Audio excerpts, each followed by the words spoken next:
설교 준비를 하면서 금주에 정말 읽고 싶지 않았던 책을 다시 읽게 됐어요.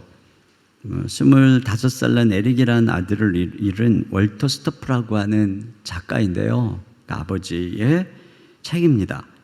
어느 날 등산을 하다가 미끄러져 사망한 아들에 대한 슬픔을 글로 쓴 아버지의 통곡이라고 하는 책인데, 페이지마다 아들을 잃은 비통한 아버지의 슬픔, 그것이 너무나 애절해서 참 페이지를 넘기기가 힘든 그런 책인데, 오늘 본문에 나오는 이 여인의 슬픔을 공감하기 위해서 제가 다시 읽게 되었어요. 오늘 여기 등장하는 여인은 나인성에 사는 과부인데요. 과부라는 것은 언젠가 이 여인이 남편을 사별했다는 뜻이죠. 남편 없이 이 시대에 과부로 독자 아들을 키우는 삶은 얼마나 불쌍하고 힘든 세월이었겠어요. 아들이 어느덧 잘 자라서 청년이 되었는데, 이 여인의 희망, 이 여인의 삶의 이유, 또 고통을 이기는 기쁜 미래인 이 아들이 죽은 것입니다. 어떤 일인지는 모르지만, 그러니까 참 생각만 해도 가슴 철렁한 비극이 일어난 거예요. 우리는 이 여인이 그 당한 슬픔의 깊이를 측량할 수 없어요. 이 슬픔과 어둠은 너무나 깊어서 잠시 그 밑을 내려다보는 것만으로도 현기증이 일어나고 아찔하죠. 그런데 그 깊은 슬픔의 수렁에 빠진 이 여인이 겪는 고통은 얼마나 크겠습니까? 아들을 등산으로 잃은 월터 스토프는 이렇게 이야기를 해요. 이제 이 세상에는 구멍이 하나 있다. 에릭이 있던 자리에 지금은 아무것도 없다. 한때 이 땅에 살았던 기억과 희망과 지식과 애정의 중심 하나가 이제 사라지고 없다. 내 아들이 가고 없는 것이다. 구멍만이, 결코 채워질 수 없는 빈 틈만이 남아있을 뿐이다. 아마 이 나인성 과부의 마음에도 그 무엇으로 채울 수 없는 커다란 구멍이 뻥 뚫렸을 거예요. 그는 또 말하기를, 따뜻한 6월 관을 줄에 달아서 내린 것은 바로 내 자신이다. 그 무덤에 남겨두고 온 사람은 바로 나 자신이다. 과부가 지금 식어가는 관 위에 누인 사람은 바로 과부 자신이죠. 그의 모든 희망, 미래, 삶의 이유와 목적이 시신이 되어 누워있는 것입니다. 월터 스토프는 하나의 이야기가 종결되지 못한 채 갑자기 끝났다고 해요. 아들의 삶을 통해 열려지던 아름다운 이야기가 한순간 먹같이 검은 암흑의 장소로 들어가서는 다시 나오지 않고 완성되지 못한 채 쾅하고 덮인 채 다시 열려지지 않는 책과 같다는 거예요. 이 여인에게 있어서도 그 여인의 가장 흥미진진한 동화책, 로맨스, 꿈, 행복 이야기는 바로 아들의 삶이죠. 그의 삶이 하나둘씩 열어가는 바로 그 이야기.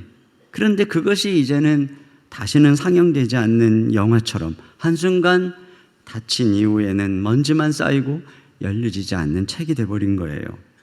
오늘 본문은 이 여인이 그 아들의 시신과 더불어 장례, 행렬이 나인성을 막 빠져나가는 그 장면입니다. 근데 이 상징적인 나인이라고 하는 이 뜻은 즐겁다, 행복하다 이런 의미거든요. 그러니까 즐거움의 성, 행복의 성에서 지금 나가는 거예요. 많은 사람들이 함께, 동네 사람들이, 이 성에 있는 많은 사람들이 함께 가는데 그들은 다시 돌아오겠지만 여인의 행복은 아들과 함께 영원히 무덤에 묻힙니다. 어떤 면에서 여인은 행복의 성에서 추방되는 거예요.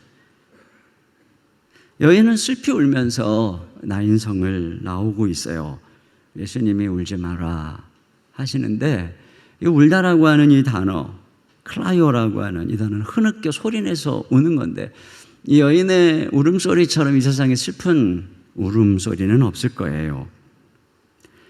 이 성을 빠져나가는 슬픔의 행렬이 우연히도 이 성을 들어오는 또 하나의 행렬을 만나요. 참 장면이 상징적입니다. 한 무리는 죽음에 이끌려서 나인성으로부터 나오고 있어요. 행복과 즐거움으로부터 끌려 나오고 있어요. 그런데 또 다른 무리는 어떤 한 분에 이끌려서 나인성으로 들어가고 있어요. 여러분, 예수님을 따르는 많은 무리들은 누굴까요? 우리가 이미 살펴보았던 것처럼 예수님에서 치유받고 변화된 수많은 하나님의 백성들을 상징합니다. 예수님은 누굽니까? 그들의 그 배고픔에서 또 주림에서 그들의 눈물에서 그들을 부요함과 또 배부름과 기쁨으로 이끌어 주시는, 그 나인성으로 이끌어 주시는 분이 바로 우리 예수님이에요. 이 두 행렬이 지금 충돌하고 있는 것입니다. 죽음의 행렬과 생명의 행렬이, 슬픔의 행렬과 기쁨의 행렬이 마주친 순간이죠. 그런데 마치 기쁨에 들떠서 찬양을 부르며 나아가는 예수님의 행렬 앞에 이 죽음이 가장 비극적 장면을 연출하면서 시위하는 것 같아요. 예수님을 따르던 많은 이들의 즐거움이 비극적인 죽음 앞에서 얼어붙고 웃음은 눈물로 변했겠죠. 예수님과 죽음이 충돌합니다. 두 인도자가 격돌합니다. 이 마주침은 한 개인의 사건이 아니라 인류의 운명적 마주침을 상징합니다. 그런데 어떤 일이 일어났나요? 예수님은 죽음에 이끌려 울고 있는 여인에게 다가가서 울지 마라 이렇게 말씀하세요. 이게 말만의 위로가 아니라 그녀의 눈에서 누구도 그칠 수 없는 눈물을, 누구도 위로할 수 없는 슬픔을, 차갑게 타오르는 고통을 끝내주십니다. 죽음을 끝내주세요. 과부의 아들을 살려서 예수님은 그 죽음이 이끌어가는 행렬을 멈춰서 다시 그들로 하여금 나인성으로 들어가게 하세요. 여기 한 여인의 개인적인 만남 속에서 죽음과 생명의 엄청난 우주적 충돌이 일어나고 있습니다. 이 사건은 단지 이 여인만의 사건이 아니죠. 오늘 우리 모두의 사건입니다. 외면하고 싶어도 불쑥불쑥 고개를 내미는 죽음의 문제는 항상 우리를 슬픔의 늪으로 던질 태세를 하고 있기 때문이죠. 그러므로 이 사건 속에서 우리는 슬픔에서 기쁨으로 이끌어주시는 주님의 은혜의 손길을 더듬어 찾아보고 여인의 슬픔의 행렬을 멈춘 것이 무엇인지 한번 생각해 보려고 합니다. 첫째로 생각해 볼 것은 이 슬픔의 행렬을 멈춘 것은 참으로 우연한 마주침이에요. 기가 막히게 길목에서 마주쳤어요. 조금만 늦었더라도 아마 길이 어긋났을 거라고요. 근데 정확한 타이밍에 마주친 뜻밖의 만남이에요. 근데 과연 이 만남이 우연이었을까요? 이때가 시간이 언제쯤이었을까요? 유대 나라는 사람이 죽으면 당일날 장례를 치릅니다. 그래서 해질 무렵에 이 관을 메고 무덤으로 향하게 돼 있어요. 그러니까 보통 학자들은 아마 5시 무렵이었을 거라고 얘기를 합니다. 오후 5시. 우리 주님은 지금 어디서부터 오는 거예요? 주님과 이 주님의 많은 사람들은. 그들은 지금 가버나움에서부터 오는 거예요. 누가복음 10장 1절에 보니까 가버나움에서부터 오세요. 근데 거기서 예수님은 어느 백부장의 종을 말씀으로 고치셨거든요. 그리고 나서 11절 다 같이 읽습니다. 시작. 그 후에 예수께서 나인이란 성으로 가실새 제자와 많은 무리가 동행하더니, 가버나움에서부터 나인으로 가시는데 여기 그 후에는 soon afterward, 그러니까 바로 그 후에 바로라는 뜻이에요. 여러분, 가버나움에서 나인성까지가 거리가 약 40km 정도 된다고 합니다. 그럼 이 정도를 걸어가려면 얼마나 시간이 걸릴까 하고 제가 이제 조사를 해봤더니 이런 일반적인 빠른 평지에서 1시간 동안 빠른 걸음으로 갈 때 6km 정도를 걸어갈 수 있다. 그러니까 빠른 걸음으로 갈 때. 근데 그래 빠른 걸음으로만 가도 한 7시간 되는 거리는 말이죠. 근데 당시의 길이 꼬불꼬불하고 또 산길이고 그렇게 또 많은 무리와 함께 예수님이 가시기 때문에 최소 9시간, 10시간은 걸렸을 거라고 생각. 그런 정도가 걸려야만 가는 거리란 말이죠. 근데 그러려면 5시에 도착을 하려면은 최소한 아침 7시, 8시 안에는 출발을 해야만 되는 것입니다. 그런데 오늘 여기 가버나움에서 백부장의 하인의 병을 고치는 이런 사건의 정황을 봤을 때 그렇게 빨리 출발 못 했었을 것 같아요. 그렇다면 이 시간에 도착하기 위해서 예수님이 어떻게 하셨을까? 굉장히 빨리 걸어가셨을 거라는 생각을 합니다. 무지무지하게 빨리. 예수님하고 따르는 무리들은 예수님은 왜 이렇게 빨리 가시는 거지? 아마 어떤 면에서는 중간에 식사도 안 하시고 바로 가셨는지도 모르겠어요. 왜? 그러지 않으면 이 마주침이 불가능한 것입니다. 왜 예수님은 갑자기 가버나움에서 그 먼 나인성으로 가자고 했을까? 왜 이렇게 빨리 가셨을까? 오늘 성경에서 우리가 유추할 수 있는 건 하나예요. 여기 가서 한 가지 일 하셨어요. 바로 이 과부의 아들을 살려주신 거예요. 주님은 그렇다면 처음부터 이 사건을 위해서 그 먼 거리를 재촉해서 가셨단 말이 되는 거죠. 그렇다면 전화도 없는 그 시대에 우리 주님은 이미 그날 아침에 이 여인이 비명을 지르며 아들의 시신을 부둥켜 안고 그 숨을 거둔 아들을 바라보면서 눈물을 흘릴 때 예수님이 이미 그것을 아셨다는 얘기가 되잖아요. 그렇다면 뭐냐? 이 뜻밖의 만남, 이 여인이 이 성문에서 예기치 않게 만난 이 은혜, 이게 여인의 입장에서는 우연인데 예수님의 입장에서는 우연이 아닌 거예요.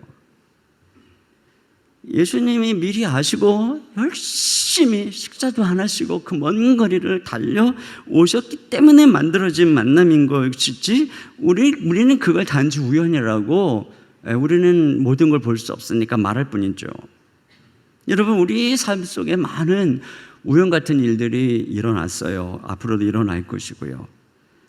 근데 이것이 나에게는 우연이지만 하나님 입장에서 보면 우리 주님이 미리 아시고 우리 사정을 미리 아시고 열심히 달려오셨기 때문에 일어난 거예요. 제가 이것을 곰곰이 생각을 하는데 마음에 참 감동이 밀려오더라고요.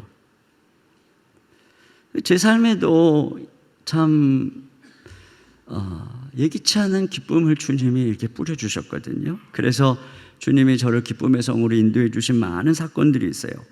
제 회색빛 삶에 등장한 최고의 기쁨은 간밤에 한 마리 물고기도 못 잡고 허탕 쳤던 베드로와 같이 제가 입시에 허탕을 치고 헤매던 어느 날 우연히 만난 형제자매들에 의해서 이끌려갔던 그 교회, 그래서 멀리 있던 교회를 다시 나가게 되고 그래서 제 20살에 예수님을 만난 것. 또 하나는 20대 후반에 병을 앓고 10번의 선을 보고 태자를 맞은 끝에 어느 교회 청년부에서 우연히 아내를 만난 것. 또 하나는 젊은이들에게 목숨 걸며 사역하던 어느 날 멀리서 동경만 하던 옥하는 목사님과 사랑의 교회를 만나게 된 것. 그리고 우리 새 아이를 얻은 것. 이 수지의 끝에 개척하면서 황량한 들판을 보면서 어찌 주님 나를 이 시골까지 보낼 수 있습니까? 그랬는데 이 들판이 신도시가 되고 여기 한복판에 예배당을 짓고 우리 같이 이곳에서 예배를 드리게 되는 이 모든 것들이 진짜로 어떤 제가 볼 때 다 우연이거든요. 우연처럼 찾아온 기쁨의 선물인데 근데 하나님 입장에서는 우리 주님이 이 우연을 위해서 먼 길을 종정걸음으로 식사도 거르시고 피곤하게 달려오셨구나. 이 생각을 하니까 눈물이 나더라고요. 미리 아신 주님이 내 삶의 슬픔을 아시고 미리 아신 주님이 이렇게 애써서 달려오셔서 이런 우연과 같은 기쁨들을 내게 뿌려주신 거구나. 여러분, 성경은 하나님이 우리를 미리 하셨다고 말씀하세요. 그럼 미리 하시면 그거 사랑이거든요. 사랑은 아픔이고 사랑은 희생이에요. 하나님이 만세전부터 저와 여러분을 사랑하셨기 때문에 우리가 세상에 나오기 전부터 주님은 이미 우리의 날들을 세셨어요. 우리 모든 날들에 관심을 가지셨어요. 그 사랑이 슬픔의 세상을 살아가면서 아파할 우리들의 아픔을 아파하고 이미 달려오고 있는 거죠. 이게 우연처럼 우리의 삶의 순간순간 뜻밖의 만남으로 펼쳐지는 거예요. 여러분, 이 나인성 과부와 같이 촬영했던 한 사람이 바로 나오미죠. 자기의 남편과 두 아들을 잃어버린 나오미, 그리고 그와 함께 베들레헴으로 돌아온 룻. 근데 이들이 얼마나 절망입니까? 근데 그 룻이 어느 날 이삭을 주스러 갔는데 어떻게 우연히 그가 도착한 밭이 보아스의 밭이었어요. 그가 열심히 이삭을 줍고 있는데 마침 보아스가 그를 발견한 거예요. 근데 결국은 이 우연과 마침의 은혜 속에서 이 룻은 보아스와 결혼하고 아이를 낳고 그 아이를 나오미가 안고 그가 메시아의 후손이잖아요. 그 놀라운 기쁨으로 회복이 되는 일이 일어나는 거예요. 여러분, 이러한 우연과 마침의 은혜는 저와 여러분의 삶에도 반복해서 일어날 줄로 믿습니다. 내 힘으로는 막을 수 없는 슬픔, 내 힘으로는 막을 수 없는 절망, 내 힘으로는 막을 수 없는 회색빛 미래. 네. 그런데 그 행렬들을, 그 슬픔의 행렬을 멈추는 뜻밖의 만남과 사건이 예비되어 있는 거예요. 절망하지 마세요. 회색빛으로 바라보지 마세요. 그런 예기치 않은 은혜 여러분의 삶에 순간순간 만날 것을 믿음으로 바라보시기를 주님의 이름으로 축복합니다.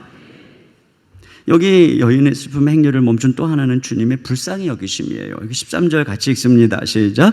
주께서 과부를 보시고 불쌍히 여기사 울지 말라 하시고, 여기 보시고 하셨는데 그 다음에 주님이 울지 말라고 하는 걸 보면 주님이 보기 전에 들으신 거예요. 장례 행렬에 그 수많은 사람들이 같이 슬퍼하는데 그 사람들의 같이 슬퍼하는 그 속에서 가장 슬프게 구슬프게 우는 이 과부의 애이는 울음소리를 예수님이 들으신 거예요. 예수님은 슬피 우는 그 과부를 주목해서 보신 거죠. 주님의 귀는 수많은 사람들이 함께하는 장례 행렬 속에서 가장 슬퍼하는 그 사람의 목소리를 찾아내셨고, 주님의 눈은 그 여인을 주목합니다. 여인의 주변에 아무 가족이 없는 것을 보셨을 거예요. 남편도 없구나 하는 걸 보셨을 거예요. 관이라고 하지만 이 당시에 관은 그냥 판이에요. 거기다가 시신을 올려놓는 것입니다. 관 위에 누워있는 이가 청년이고 이 과부의 아들이라는 걸 주님은 보셨어요. 그리고 주님이 보시고 불쌍히 여기셨다는 거예요. 여기 불쌍히 여긴다는 말은 뭐냐? 예수님이 여인이 느끼는 그 슬픔의 세계 속으로 들어가셨다는 거예요. 여인의 뼈아픈 슬픔을 마음에 고스란히 느끼며 함께 슬퍼하고 아파하셨다는 거예요. 이게 예수님의 가장 두드러진 성품이에요. 예수님은 다른 사람들의 연약함을 보시고 가만히 있으시지를 못하셨어요. 언제나 마음 아파하시며 불쌍히 여겨주셨죠. 마태복음 14장 14절 보시면은 예수께서 나오사 큰 무리를 보시고 불쌍히 여기사 그 중에 있는 병자를 고쳐주시니라. 그러니까 예수님은 병자를 보면, 줄인 자를 보면, 연약한 자를 보면은, 귀신 들린 자를 보면, 우는 자를 보면은 불쌍히 여기셨어요. 여러분 히브리서 4장 15절 말씀 우리 다 같이 한번 읽겠습니다. 시작. 우리에게 있는 대제사장은 우리의 연약함을 동정하지 못하시리가 아니요 모든 일에 우리와 똑같이 시험을 받으시니로되 죄는 없으시니라. 그러니까 우리의 연약함을 동정하신다는 거예요. 그냥 너무나 우리를 불쌍히 여겨 주신다는 거죠. 무력한 아이가 세상을 살아갈 힘이 뭐죠? 그건 그를 불쌍히 여겨주는 부모의 마음이에요. 부모는 아이가 조금만 울면 불쌍해요. 아이의 울음소리, 아이의 신음소리는 부모 마음의 긍휼의 마음을 불같이 일어나게 해요. 피곤해도 그래서 벌떡 일어나서 아이를 향해 어디라도 달려가게 합니다. 부모는 아이가 조금만 힘들어도 불쌍하고, 무거운 책가방만 메고 가는 것만 봐도 불쌍하고, 늦게 학원 간다고 공부하는 것도 불쌍하고, 시험 본다 공부한다고 잠 못 자는 것도 불쌍하고, 취업 때문에 결혼 때문에 애쓰는 것도 불쌍하고, 아이가 아프면 더 불쌍하고, 이 불쌍히 여기는 부모의 마음, 이것이 아이로 하여금 이 세상을 헤쳐나가도록 하는 거예요. 여러분, 그런데 바로 이 슬픔의 세상을 살아가는 우리에게 누가 계시냐? 우리를 바라보시면서 불쌍히 여기는 분이 계시다는 것입니다. 다른 사람은 듣지 못하는 내 울음소리를 들어주시고 내 신음소리를 듣고 계시는 분이 계시다는 걸 귀를 쫑긋하고, 어른들도 생각보다 많이 울어요. 미국에서는요, 통계상 여자들은 한 달에 5.3회를 울고 남자는 1.4회를 운다고 그러는데 이거는 아마 겉으로만 우는 거고 속으로는 더 울 거예요. 한국은 더 할 것 같아요. 자살률 OECD 국가 중에 세계 1위라고 그러잖아요. 2007년부터 2011년까지 7만 1,916명이 자살을 했는데요. 이는 이라크 전쟁 사망자 3만 8,625명보다 2배가 많은 숫자래요. 연간 자살 사망자가 1만 5천 명인데 이건 아프가니스탄 전쟁에서 사망한 14,719명과 비슷한 숫자라는 것입니다. 이렇게 많은 사람이 자살하고 있어요. 보건복지부에서 발표한 거예요. 500만 명이 자살을 생각하고 있대요, 대한민국에. 그리고 자살을 계획하는 사람이 200만 명이고 실제로 시도하는 사람이 15만에서 30만 명으로 추산을 한다는 거예요. 왜 아무리 힘들어도 뭐가 그를 죽게 하는 거예요? 이게 우울증이거든요. 그러니까 우리 국민들이 지금 집단적으로 우울증을 앓고 있는 거예요. 이게 목회자들도 마찬가지더라고요. 우연히 이번 주에 큰수 목사님들하고 고백하다 한 목사님이 기도해달라고 그러면서 자기의 기도 제목을 말씀하셨는데 자기가 몇 년째 우울증 약을 먹고 있다는 거예요. 그 고백을 하는 거예요. 그러면서 이제 그걸 끊을 수 있도록 기도해달라고. 그러니까 다른 목사님도 자기가 몇 년 전에 1년 동안 극심한 우울증을 앓았던 얘기를 해주시더라고요. 듣는데 너무 마음이 아팠어요.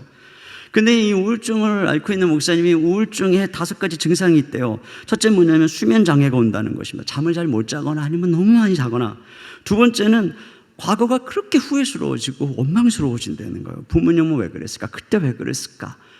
그렇게 과거가 어두워진대요. 세 번째는 현재는 허무하다는 거예요. 아무리 가을에 단풍이 들고 하늘이 높고 10월이 아름다운 계절이 와도 그렇게 허무하대요.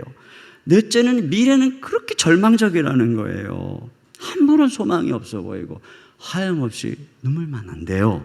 마지막으로 무기력한 신체적 증상이 나타나고 죽고만 싶어진다는 것입니다. 이 우울증을 지금 대한민국 국민이 집단적으로 앓고 있는 거예요. 우리는 지금 서로를 이렇게 죽여가고 있는 것입니다. 여러분, 이러한 우리의 슬픔의 치료제가 뭘까요? 이 힘든 대한민국에서 살아가는 저와 여러분에게 슬픔을 견디게 해준 하나가 뭐냐면 그런 우리를 불쌍히 여겨주시는 분이 계시다는 겁니다. 같이 울어주시는 분이 계시다는 겁니다. 우리의 아픔을 보시고 마음을 통분히 여기시며 심장에 불이 붙으시는 아픔을 느끼는 분이 계시다는 것입니다. 그래서 히브리서 4장 16절에 이렇게 말합니다. 같이 읽습니다. 시작. 그러므로 우리는 긍휼하심을 받고 때를 따라 돕는 은혜를 얻기 위하여 은혜의 보좌 앞에 담대히 나아갈 것이니라. 네, 여기 보니까 뭐라고 그러냐면 다른 걸 의지하지 말고 한 가지만 긍휼히 여기시면 그 분의 은혜의 보좌 앞에 그냥 한 가지만 기억하고 주님께 나가라는 거예요. 주님은 긍휼이 한이 없으신 분, 우리 연약함을 동정하시는 분, 그 분의 긍휼하심만 바라보고 나가라는 거예요. 그래서 우리가 아는 수로보니게 여인, 자기의 딸이 귀신 들렸던 이 이방 여인도 다윗의 자손이 나를 불쌍히 여기소서. 또 소경 바디메오도 다윗의 자손이 나를 불쌍히 여기소서. 문둥병 걸렸던 나병 환자들도 나를 불쌍히 여기소서. 이 한 가지, 아무런 그들의 자격이 없는데 이 한 가지, 그게 주님의 마음을 애처롭게 울렸고 그들은 응답받았고 주님이 그들을 위로해 주셨어요. 여러분, 우리가 슬픔의 계곡을 걸어갈 때 우리가 드릴 수 있는 기도 이거예요. 주님, 저를 불쌍히 여겨주세요. 그렇게 주님께 나가면 주님이 마음이 움직입니다. 그 주님이 여러분의 마음을 위로해 주십니다. 그 주님이 응답해 주십니다. 그래서 우리는 그 주님의 우리를 긍휼히 여겨주심으로 인해서 슬픔의 골짜기를 지나갈 수 있는 거예요. 마지막으로 주목하고 싶은 것은 15절입니다. 같이 읽습니다. 시작. 죽었던 자가 일어나 앉고 말도 하거늘 예수께서 그를 어머니에게 주시니. 네. 여기 저에게 와닿은 단어가 뭐냐면 어머니에게 주시니라고 하는 이 단어예요. 이 주신다는 것은 내게 있는 내 소유, 그걸 주는 거죠. 이게 내 소유일 때 주는 거예요. 그러니까 이 어머니는 죽었던 아들, 원래 자기 아들을 돌려받았지만 사실은 이 돌려줌을 위해서 우리 주님이 당신의 생명을 내어준 거예요. 그러니까 여기 이 아들의 살아남은 얼마 후에 죽으실 우리 주님의 죽으심을 담보로 하는 거예요. 여기 14절에 보면 예수님이 가까이 가서 그 관에 손을 대셨다 이렇게 나오거든요. 근데 여러분, 관에 손을 대면 안 되죠. 부정해집니다. 근데 주님이 그렇게 하시는 건 상징이에요. 우리 예수님이 청년 대신에 관에 누울 것을 상징하는 거예요. 이미 예수님이 여기까지 달려오셨던 40km 식사도 못하시고 바쁘게 걸어오셨던 이 먼 과정은 예수님의 생명을 소비하는 과정이었어요.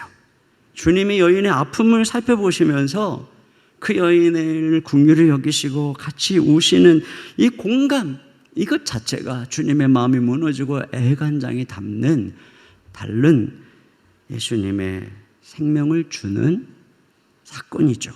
아까 우리 인사하셨던 로젠 헨슨 부모님, 그 어머니인 최수경 집사님이 아이에게 간을 이식해 주었어요. 얼마 전에, 한 몇 주 전에 그 엄마가 저를 찾아왔어요.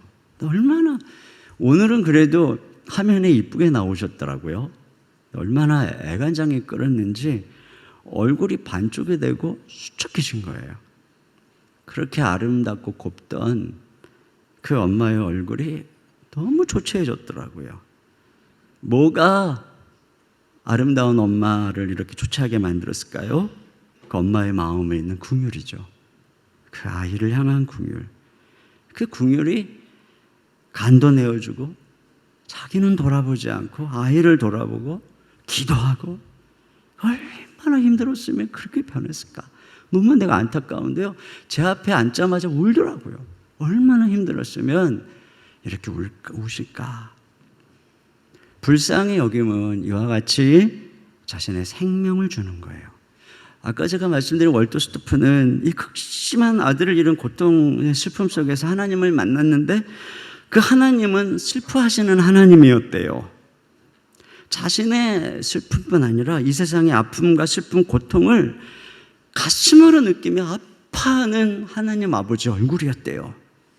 그래서 그가 이런 얘기를 해요. 하나님의 얼굴은 손에 죽그릇을 들고 곁에는 부어오른 아이를 데리고 있는 어머니의 얼굴에서 찾아야 할 것이다. 우리 주님의 생명은 이와 같이 사람들의 아픔 속에 이미 소비되고 계셨고, 이 긍휼이 예수님을 십자가로 올라가게 하신 거예요. 우리 주님은 십자가의 그 죽으심으로 여인에게 아들을 돌려주신 거죠. 근데 여기서 제가 한 가지 깨달은 게 있어요.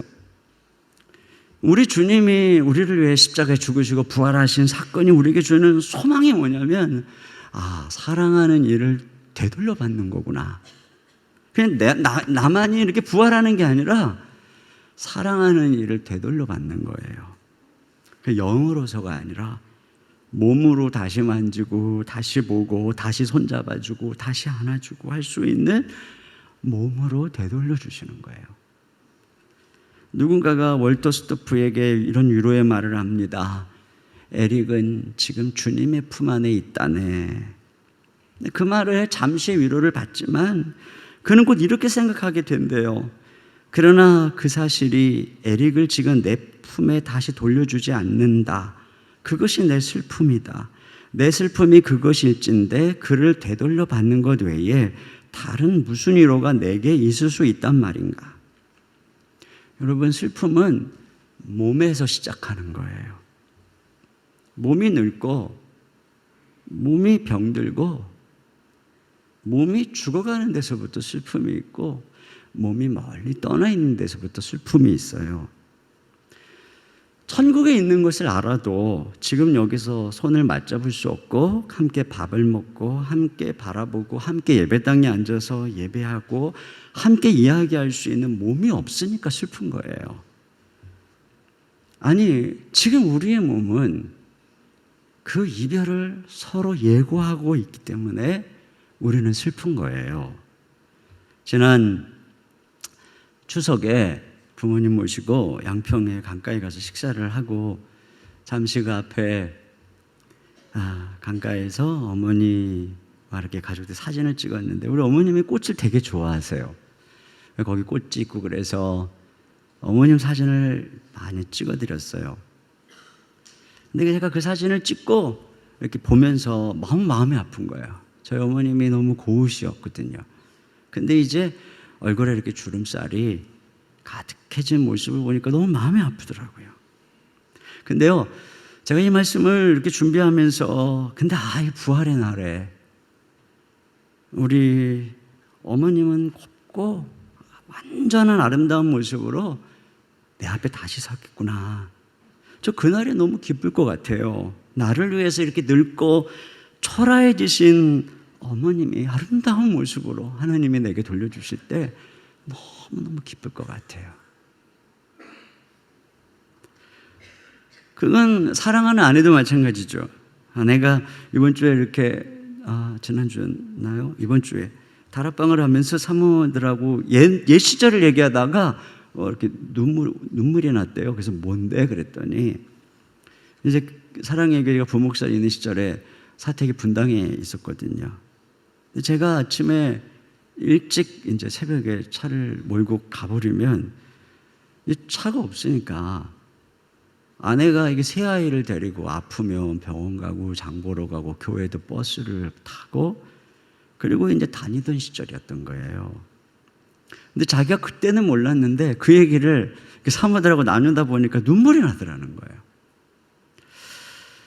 근데 제가 참 그 얘기를 듣는데 마음이 아프더라고요.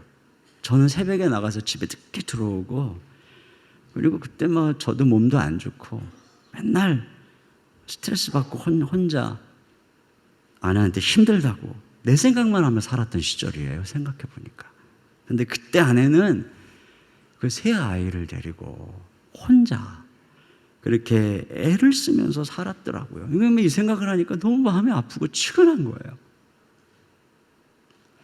그 아내가 어느덧 눈에 잔주름이 생기고 잡을 수 없는 세월이 야속하죠. 이렇게 사랑하는 사람들이 늙어가잖아요. 근데 이게 부활의 날에 하나님이 아내를 주름도 흰머리도 없는 더 이상 손바닥에 굳은 살도 다 사라진 아름다운 모습으로 부활시킬 때 너무 고마울 것 같아요. 너무 고마울 것 같아요. 아이를 잃은 부모 마음에는 아이가 계속 자라나 봐요. 우리 아이가 컸으면 저만 하겠구나. 나중에 부활의 날에 주님이 그 아이를 온전히 성장한 모습으로 그렇게 그 몸으로 만나게 해주시겠죠. 이렇게 예수님은 우리 대신 십자가에서 죽으시고 부활하심으로 우리의 사랑하는 일을 영원히 완전하게 돌려주시는 거예요. 오늘 이렇게 과부의 아들을 돌려주듯이 우리에게 그런 소망이 있는 거죠. 여러분, 여기서의 슬픔은 우리가 지나가야 되는 골짜기예요.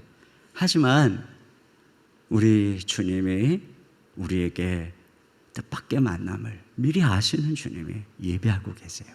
그래서 우리를 격려해 주실 거예요. 또 그분은 우리를 불쌍히 여기는 분이에요. 우리의 신음도 부르짖음도 눈물도 다 알고 계세요. 우리의 눈물을 주의 병에 다 담고 계세요. 그래서 우리가 주께 부르짖을 때 위로해 주시고 응답해 주실 거예요. 그리고 결국 우리는 이 몸의 슬픔을 어쩔 수 없이 다 땅에 묻히겠지만 그날에 우리의 사랑하는 이들을 다 완벽하게 영원히 돌려주실 거예요. 우리는 이 주님 바라보면서 우리를 위해 십자가에 죽으시고 사랑하시는 주님 바라보면서 이 슬픔의 골짜기를 잘 지나갈 수 있기를 주님의 이름으로 축원합니다. 오늘 그 고마우신 주님을 생각하면서 함께 성찬식을 행하려고 하는데 우리 사랑이 구주를 죽게 했네 왜 날 사랑하나 이 찬양을 함께 부르면서 성찬식을 준비하도록 하겠습니다.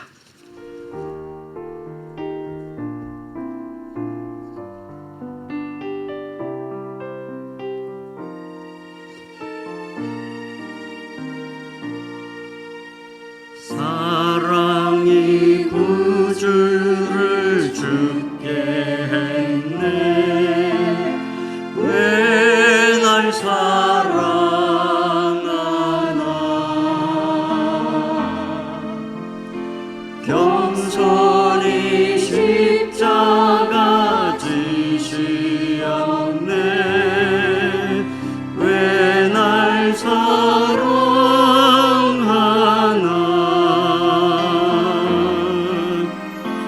왜 날 사랑하나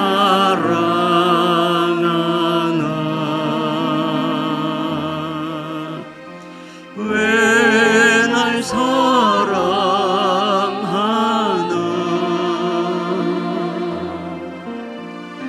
왜 주님 갈보리 가야 했나 왜 날 사랑하나 내 대신 고통을 당하셨네 내 대신 고통을 당하셨네 왜 날 사랑하나